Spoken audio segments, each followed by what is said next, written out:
My last question is on the ones that are below 100% that will be put into the health independence account, because you had mentioned, and again, I'm just trying to get clarification, make sure I'm understanding right. If they're below 100%, if they go to a doctor, they have to be seen, regardless of whether or not they pay their copay, whether or not they are putting into the health in the independence accounts. How is the doctor apparently would not be liable, but is that third-party administrator, if the person is not putting in to the health independence account, is the third-party person then liable? How does that work? So I'll let Dr. Williams add to it, but effectively, what we cannot do is we cannot make below 100% a payment of a co-payment at the time of need be a barrier to receive of service. That's kind of the line that the feds have never, and I think will never cross. And that was, we pushed, and we're not going to get that. What we are doing through the independence account, the provider will be paid out of the account. The account is a tracking mechanism for what the individual owes to the state. It's not owes to the third-party administrators. They're just administering the tracking process of what the individual owes to the state, so that any of the funds the state is putting in aren't paid out if the individual owes something to the state.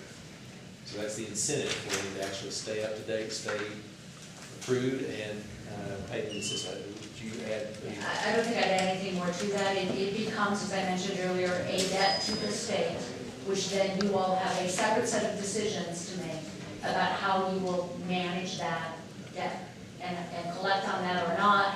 You deal with lots of other debt to the state and your collection procedures, and I think that would be a separate decision of you as a legislative body about how you want to handle that once we actually have information about what that looks like.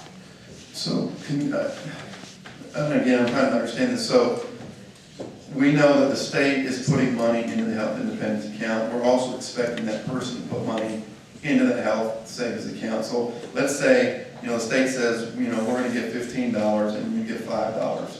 Well, if the state is putting $15 into this account and the person is not putting anything in there at all, what is the debt? Is the debt $15 or is the debt the $5 that the person owes? The debt is for the individual's contribution. The debt would be for the $5 that the individual is scheduled to contribute. And if they go to the doctor can pull that $15 out, or is that card just like locked where they can't use it at all? No. If they're not making money. For those below 100%, the card is not locked. It stays fully activated and it operates and covers any deductible or any applicable cost sharing that is incurred at that point of service. So if the card is not locked and state's putting $15 in, what incentive does that person have then? Because if they're poor, if we're saying, oh, you owe us $5, and they don't, I don't know, maybe if they get a refund, but I don't know, maybe being that poor, they may not get a refund.